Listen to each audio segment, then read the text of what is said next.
It was one of those quiet, late evenings when the world feels a little more subdued, the noise of the day having settled into the cool embrace of night. Mike Johnson had just finished a long day, filled with endless meetings and public appearances. And all he wanted now was to make it home. As he pulled into the dimly lit gas station, his massive SUV rumbled softly, the headlights cutting through the darkness. The neon lights of the pumps flickered faintly, casting long shadows on the cracked pavement. Mike was a former basketball star, the kind of name everyone knew. A towering figure who had spent most of his life in front of cameras, always surrounded by people, always in the public eye. Tonight, however, it felt like just another ordinary evening. His mind wandered as he idled at the pump, filling his tank. But something made him pause. A small figure moving between the cars, almost unnoticed by the few others at the station. She was small, visibly pregnant, and her movements were slow, careful. She wore a faded uniform, the logo of the gas station barely discernible on the chest. Mike's eyes lingered for a moment on her, and as he took in the scene, he noticed two small children nearby. A boy, no older than 6, sat on the concrete, his hands busy with a piece of yellow chalk, scribbling across the pavement. A little girl, perhaps 3 or 4, sat curled up in an old plastic chair, wrapped in a thin, tattered blanket. Mike's heart tightened. There was something in the sight that pulled at him, a pang of concern that wouldn't let go. He had seen so many people over the years, met countless faces. But this woman, her children, her quiet struggle, it stuck with him in a way that felt personal.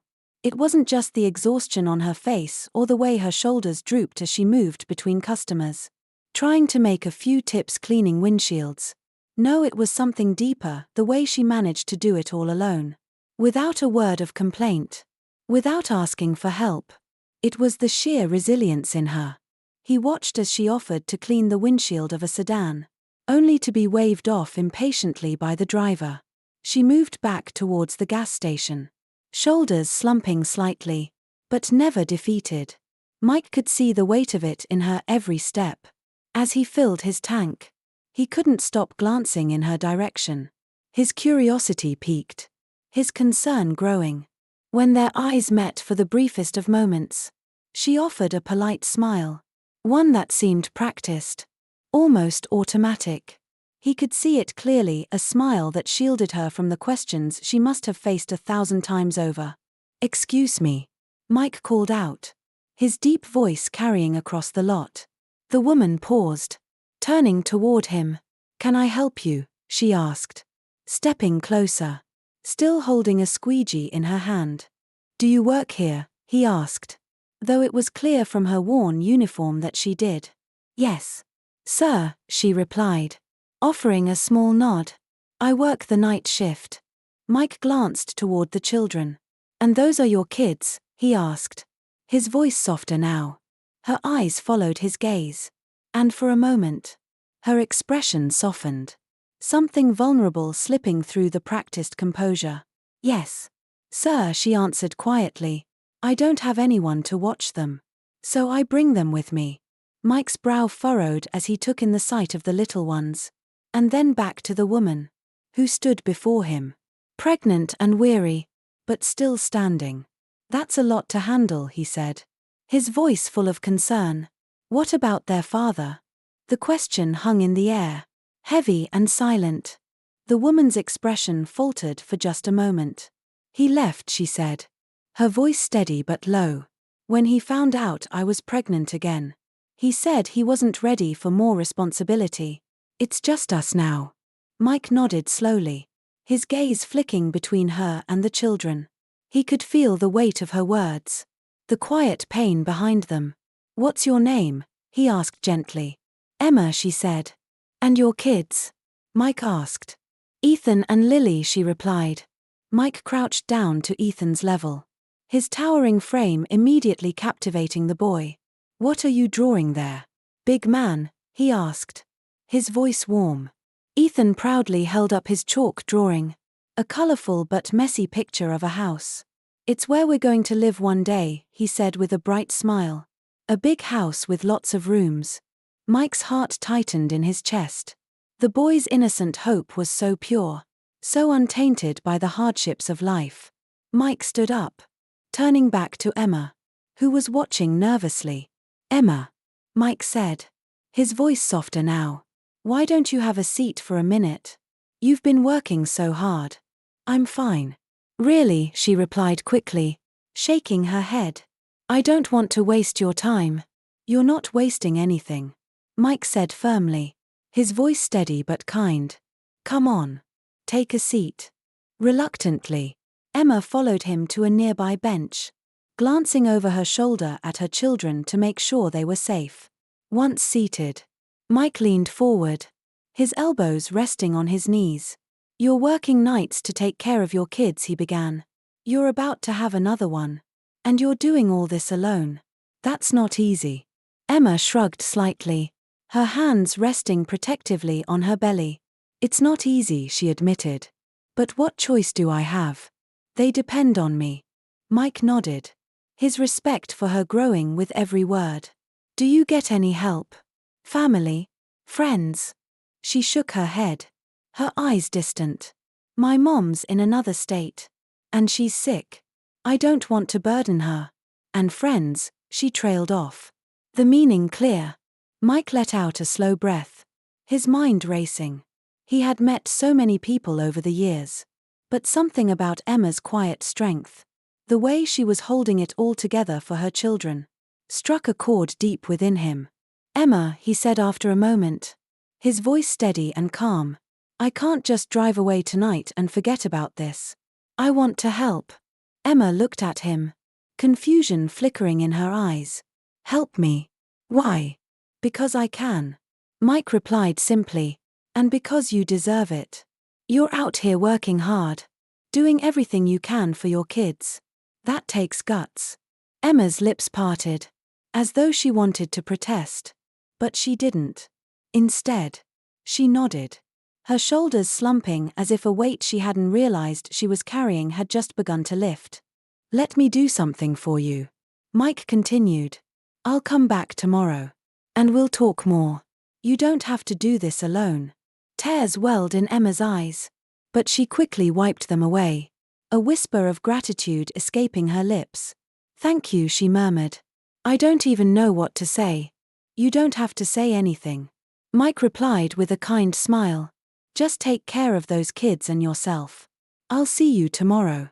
As he walked back to his SUV, Emma watched him go. Her mind was racing.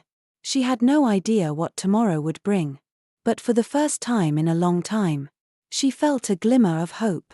The next day, Mike couldn't stop thinking about Emma. Her tired eyes. The way she tried so hard to hold it all together for her children. The rawness in her voice when she spoke about the man who had walked away. As he went through his usual routine, the noise of his busy life seemed almost trivial compared to the quiet struggle she faced every day. The world outside his usual celebrity bubble felt different now, and it had left a mark on him. By mid-afternoon, he found himself back at the gas station. His truck rolled up to the same spot, and as he parked, he saw Emma standing outside, scrubbing the windshield of a car. She looked the same, though her face was more tired today. Her kids were nearby, Ethan drawing again with his chalk, and Lily sitting on the curb, clutching a small stuffed bear. Mike got out of the truck, walking toward her, and when she noticed him, she gave a small smile. Back already? She asked, wiping her hands on her faded apron. I told you I'd be back, Mike said, offering a warm smile in return. I meant it. Emma seemed to hesitate for a moment, as if unsure how to respond to his sincerity. I'm glad to see you again, she said quietly, though she didn't meet his eyes. Mike studied her, noting the way she held herself, still so strong. But he could see the weariness creeping into her movements. How's it been today? He asked, taking a seat on the bench where they'd sat the night before. It's been hard, Emma admitted, her voice barely above a whisper. The manager's been on me about making more tips. I've been cleaning the cars all day, trying to keep up with everything. And there's still so much to do. I feel like I'm running on empty. Mike nodded slowly, feeling the weight of her words. He had spent years on the court, pushing himself beyond his limits. But he'd never faced anything quite like what she had to endure. I get that, he said softly. Sometimes, no matter how hard you try, it feels like you can't catch up, doesn't it? She looked at him then. Really looked at him. And for the first time since their meeting, something in her expression softened, as though she was beginning to believe he genuinely wanted to help. I guess I've just gotten used to it, she said quietly, almost as though she was convincing herself. But it's hard. You know? Trying to keep the kids safe, trying to keep them happy, and at the same time, wondering if I'm doing enough. Mike leaned forward, his voice gentle. You're doing more than enough. You're doing everything you can. Emma's eyes flickered, a mixture of gratitude and disbelief. It doesn't always feel that way, she said, her words tight. Sometimes, I feel like I'm failing them. Like this life, this situation, is too much for me to handle. Mike paused for a moment, considering her words. He thought about all the times he had faced overwhelming odds on the basketball court. There had been moments when he had felt like quitting. Moments when he was ready to walk away. But he hadn't. He had kept going. And maybe it wasn't the same. But the feeling, the weight of being responsible for others. The pressure of always needing to give your best. No matter how much you were breaking inside, it was something he understood. At least in part. You're not failing, Mike said, his voice firm and comforting. You're surviving. Emma. You're doing what it takes. And that's more than a lot of people ever do. You're fighting for your kids. And that's what matters. A tear escaped from Emma's eye, but she quickly wiped it away. Embarrassed. Sorry, she murmured. Don't apologize. Mike replied immediately. It's okay. Sometimes, we need to cry a little. It doesn't make you weak. It makes you human. Emma's lip trembled as she looked down at her hands. She hadn't expected this kindness. This understanding from someone like him. He was a man who had everything, fame, wealth, a life that seemed perfect. And yet, here he was, treating her like she wasn't invisible. For a moment, she let herself believe that maybe she wasn't alone in this struggle. Mike took a breath and stood up, pulling something from his pocket. I've been thinking, he said, holding out a small card. I know it's not much, but I want you to take this. It's my personal number. If you ever need help with anything, whether it's finding a place to stay, getting groceries, or just talking, call me. Emma looked at the card in his hand, then back at him, her face filled with a mix of surprise and hesitation. I don't know what to say. You don't need to say anything, Mike said with a soft smile. I just want you to know that you're not in this alone. For the first time in a long time, Emma felt like maybe, just maybe, there was hope. Mike's offer wasn't about pity. It wasn't about charity. It was about someone. A stranger. Seeing her for who she was, a mother. Struggling but doing her best. And for that moment, it was enough. She took the card, her hand trembling slightly. Thank you, she whispered, her voice thick with emotion. I don't know how to thank you enough. Mike smiled, a reassuring warmth in his eyes.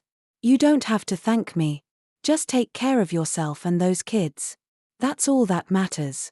As he walked away, he glanced back once more at Emma, sitting there, the weight of the world still on her shoulders but somehow lighter now. And he knew, in that moment, that this wasn't the end of the story. It was just the beginning. A week passed, and though the daily grind of life continued, Mike couldn't shake the feeling that he was being pulled back to Emma. He had promised himself he would check in, to make sure she was holding up. But there was something deeper at play. Something about the way she opened up to him. About how she had trusted him with her struggles. had left him with a sense of responsibility that lingered in his chest. It wasn't the kind of thing he was used to. Mike had always been about the big games, the grand victories. In his world, everything was about effort, skill, and results. But here, with Emma, it was different. She wasn't looking for a quick fix, or for some grand gesture that would solve everything. She was looking for someone to understand her, to see beyond the tired smile and the relentless work ethic, to see the person she had become, and the person she still longed to be. It was a late afternoon when he saw her again. Mike had decided to stop by after a workout, his mind full of thoughts he hadn't fully understood. The sun was beginning to dip low in the sky, casting a golden light over the small gas station as he drove up. He was hoping to catch a moment with Emma, to see how she was doing. She was sitting on the bench, the familiar one where they had talked before, her gaze distant as she watched the cars go by. Her children were playing nearby. But today, Emma seemed lost in thought. Mike approached cautiously, not wanting to disturb her. But when she heard his footsteps, she looked up. Her face softened, and the faintest of smiles crept across her lips. "Mike," she greeted him, her voice as warm as always, though there was a tiredness in her eyes he hadn't noticed before. "Hey, Emma," he said, sitting down beside her. "How's everything going?" She sighed, the weight of it all apparent in the way her shoulders slumped. "It's the same," she said, a little smile trying to break through the exhaustion. "But I'm getting by. Kids are happy, and the bills are paid. For now, at least." Mike nodded. But he could tell there was more. He knew the surface answers, the ones people gave to avoid talking about their pain, but something in Emma's expression told him she was holding back. "Is everything okay?" he asked gently. Emma hesitated, looking down at her hands, tracing patterns on the bench. "I don't know," she said after a long pause. "I mean, it's okay, I guess. But there are days when I feel lost. I don't know how to explain it. Like I'm so caught up in just surviving. I've forgotten what it feels like to actually live. Does that make sense?" Mike's heart clenched at her words. He could hear the unspoken grief in her voice, the feeling of being stuck in an endless loop of responsibility and sacrifice. He had seen it in others before, the way life could slowly wear you down, how it could take away your joy until all that remained was the bare minimum of survival. "It makes perfect sense," Mike said quietly. "You've been through a lot. I can't pretend to know exactly what it's like. But I know what it's like to give everything, only to feel like you've lost yourself along the way." Emma looked at him then, really looked at him, and something passed between them. A quiet understanding, a recognition that their lives, though different, were not as far apart as they seemed. "Sometimes I think about what it would be like if I just walked away from all of it," she said softly, almost to herself. "If I didn't have to work so hard. If I didn't have to constantly worry. If I could just breathe." Mike felt a pang of empathy. He had been there before, those moments when you were so worn down that you thought about running away from everything, escaping into silence. He placed a hand on her shoulder, an offering of comfort, though words seemed insufficient for the depth of what she was feeling. "You don't have to do it all alone. You know," he said, his voice steady but full of care. "You've got people who care. You've got me." Emma looked up, meeting his gaze with a vulnerability that took him by surprise. It wasn't the first time she had seemed so open, but it was the first time he truly felt how heavy her heart was. She had been doing everything on her own for so long, putting her children first, and sacrificing her own well-being, that the idea of asking for help seemed foreign to her. "I don't even know how to ask for help," she said, her voice tinged with a mixture of shame and sadness. "I've been doing this alone for so long. I don't know how to stop." Mike nodded. He understood the fear in her voice, the fear of being vulnerable. It was easier to keep pushing, to keep surviving, than to let anyone in and risk exposing the cracks in your armor. He had lived a similar kind of life, albeit for different reasons, but he could see the toll it had taken on her. You don't have to stop, he said quietly. You just have to let others in. It doesn't make you weak, Emma. It makes you human. There was a long silence between them.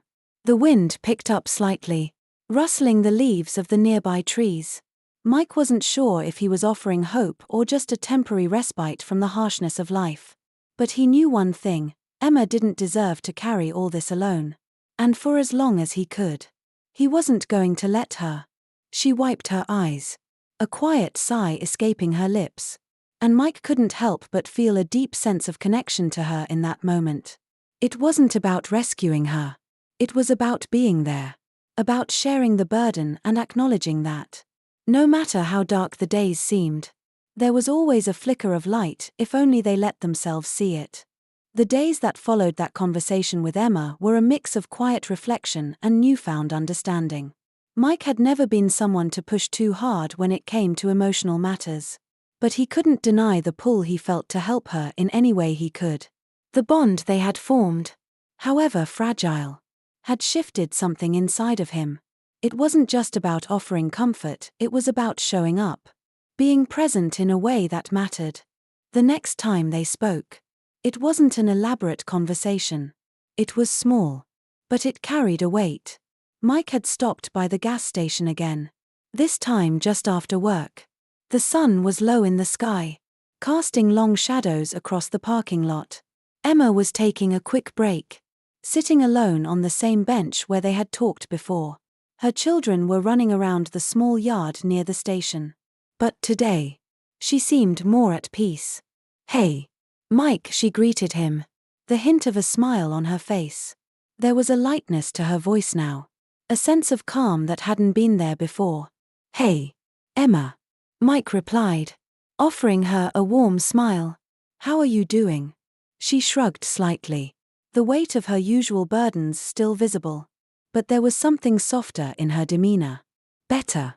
Not great, but better. I've been trying to take it one day at a time." Mike could sense the subtle shift. The beginning of something new for her. She was still tired. Still carrying more than she should. But there was an openness in her words that hadn't been there before. And perhaps more importantly, there was a hint of hope.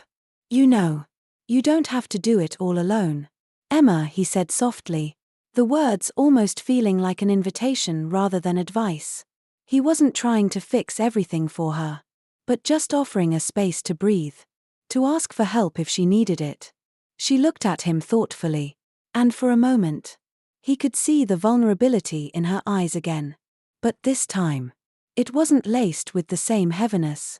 She wasn't shutting herself off. She was considering the possibility. "I know," she replied slowly. "I guess I've always been afraid to ask. I don't want to burden anyone else with my problems." Mike understood that fear all too well. The fear of being too much, of wearing out the people who cared. But he knew, just as he had come to realize about himself, that asking for help wasn't a sign of weakness. It was a sign of strength, a willingness to acknowledge that you weren't invincible. That you were allowed to need others. "You're not a burden, Emma. You're human," Mike said, his voice steady. "And sometimes we all need a little help. It's okay to lean on others. You don't have to carry everything by yourself." She smiled faintly, her eyes softening. "Thanks, Mike. I think I'm starting to believe that." There was something deeply satisfying in hearing those words. It wasn't just about helping Emma see a way forward. It was about watching her slowly embrace her own vulnerability. In that moment, Mike realized that his role wasn't to save her, it was to be a constant. To remind her that there was still room for hope even on the hardest days. Later that evening, as Mike sat in his car, he found himself reflecting on the conversation.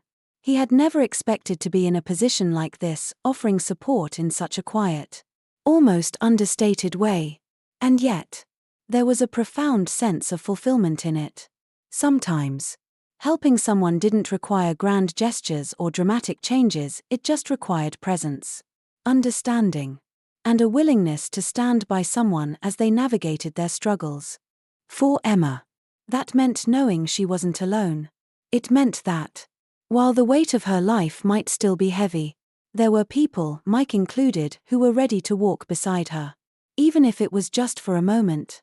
She wasn't required to shoulder it all by herself anymore. And that realization, small as it was, carried more power than Mike had ever anticipated. The next day, Emma stopped by the station early to say hello. And for the first time, Mike noticed something different about her. She seemed lighter, less burdened. Her smile, though still tinged with exhaustion, carried a warmth he hadn't seen before. It was as though she was finally allowing herself to believe in the possibility of peace. As the weeks passed, Mike continued to see Emma regularly at the gas station, each time their interactions feeling a little more meaningful. The distance between them, emotionally and physically, was gradually closing. It wasn't that everything was perfect, far from it, but there was a sense of progress. Emma had started to open up about her life more freely. She would share little snippets of her daily routine, her thoughts on the struggles she faced with raising her children, and the challenges of balancing work with everything else. Mike had always been a good listener, but now, he was truly invested in hearing her stories. No longer just offering casual conversation but also a genuine sense of understanding. One evening, as the sky was streaked with orange and pink from the setting sun, Emma stayed behind after her shift, leaning against the side of the building. Looking up at the sky, Mike was cleaning the counter inside, but he noticed her quiet demeanor. Something about the way she was standing, alone, reflective, pulled him toward her. "Everything okay?" Mike asked, his voice soft, almost as though he were interrupting a private moment. She turned to look at him, her face softening when she saw it was him. "Yeah," she replied. "Just thinking." "About what?" he asked gently, his curiosity not driven by the need for answers but simply by the desire to connect. Emma hesitated for a moment, then sighed, her gaze returning to the horizon. "I've been thinking about all the things I used to want for myself, the things I put aside when I had kids. And now, with everything happening, I feel like I've lost sight of who I am. Not just as a mother, but as a person. It's easy to lose yourself in everything else." Mike didn't speak right away. Her words were heavy, carrying the weight of years of sacrifice and the quiet erosion of her own identity. He knew, too well, that life had a way of demanding everything from you. Especially in moments of hardship. It wasn't always possible to keep pieces of yourself intact when the world around you was so demanding. "I get that," Mike said, his voice thoughtful. "It's hard to keep your own dreams alive when you're constantly putting everyone else first. But, you know, it's okay to still have your own dreams. It's okay to take care of yourself too. If you don't, it gets harder to give to others." She turned to face him fully now, meeting his gaze. Her eyes were darker than usual, like a storm was brewing behind them. "It's just that. I don't know where to begin. I've spent so much time being a mother and trying to make ends meet that I don't even remember who I was before all this." Mike took a deep breath, leaning against the wall beside her. He wasn't offering solutions, but he was offering space to feel, to process, and to hope again. "You don't have to have it all figured out right now," Mike said. "But maybe the first step is giving yourself permission to be more than just a mother. More than just the person who keeps everything together. Maybe it's about remembering who you were before life got so complicated. Even if it's just one small thing at a time." Emma looked down at her hands, as though she were holding on to something invisible. A small flicker of recognition passing over her features. "I used to love painting," she said quietly, almost as if the thought surprised her. "It was the one thing that always calmed me down. Made me feel like I wasn't just existing." There was a long pause before Mike responded. "Maybe you could pick that back up. Just for yourself." Her eyes met his again, and there was a vulnerability in them that spoke volumes. "I think I might," she said, her voice barely above a whisper. "It's been so long. But maybe I could start small. I don't know if I have time for anything bigger." "You don't need to make it a big thing. Just a little something." It doesn't have to be perfect. It just has to be for you. Emma smiled faintly, and for the first time in a long while, there was a spark of something in her eyes, something that resembled hope. Something that had been dormant for far too long. It wasn't a guarantee. Not by any means. But it was a start. It was a moment of self-recognition. A small act of defiance against the life that had swept her away. For Mike, that moment meant more than anything. It wasn't about grand gestures, or some dramatic shift in Emma's life. It was the quiet acknowledgement that sometimes, the smallest acts, the willingness to try something new, or reconnect with a lost passion, could lead to something bigger. And in that simple exchange, Mike realized that they weren't just helping each other heal. They were finding their way back to the things that made them feel alive. And that, in its own way, was a victory.